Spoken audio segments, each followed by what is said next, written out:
નમસ્કાર મિત્રો, આવનાર 3 થી 4 દિવસ સુધી ભારેથી અતિ ભારે વરસાદની શક્યતા છે। અમુક વિસ્તારોમાં મેઘ તાંડવ થવાની શક્યતા છે, એટલે કે 10 ઇંચ સુધીનો વરસાદ થાય તેવી આગાહી છે। દક્ષિણ ગુજરાતમાં છેલ્લા 5 દિવસથી ભારે વરસાદ પડી રહ્યો છે। મધ્યપ્રદેશ સર્ક્યુલેશન એ હતું પશ્ચિમ તરફ ખસ્યું છે અને ગુજરાત ઉપરથી પસાર થઈ રહ્યું છે। આ સર્ક્યુલેશન મધ્ય ગુજરાતના ભાગો, કચ્છના ભાગો થઈ અને પાકિસ્તાન તરફ આગળ વધે તેવી શક્યતા છે, જેમને કારણે આવનાર 3 દિવસ સુધી એટલે કે 27, 28 અને 29 જૂનમાં રોજ ભારેથી અતિ ભારે વરસાદ થવાની શક્યતા છે। આ સર્ક્યુલેશનનો ટ્રફ મોટો છે, એ અરબી સમુદ્ર સુધી લંબાયેલો છે અને એમાં વધુ ભેજ છે, એટલે સૌરાષ્ટ્રમાં વધુ વરસાદ પડવાની આગાહી છે।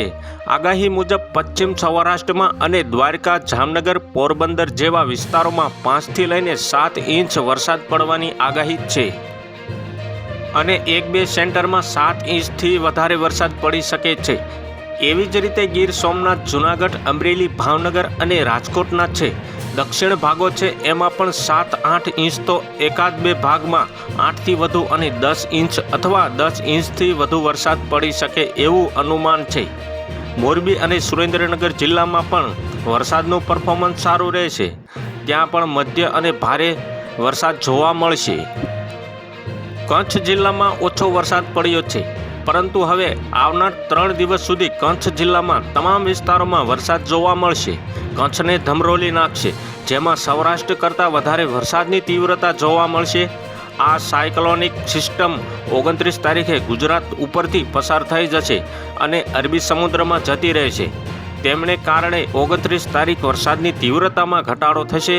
તેમ છતાં પણ 30 તારીખે વરસાદી ઝાપટા થવાની શક્યતા છે। તો હાલ અત્યારે આટલું જ, મળીશું નવી અપડેટ ને નવા સમાચાર સાથે।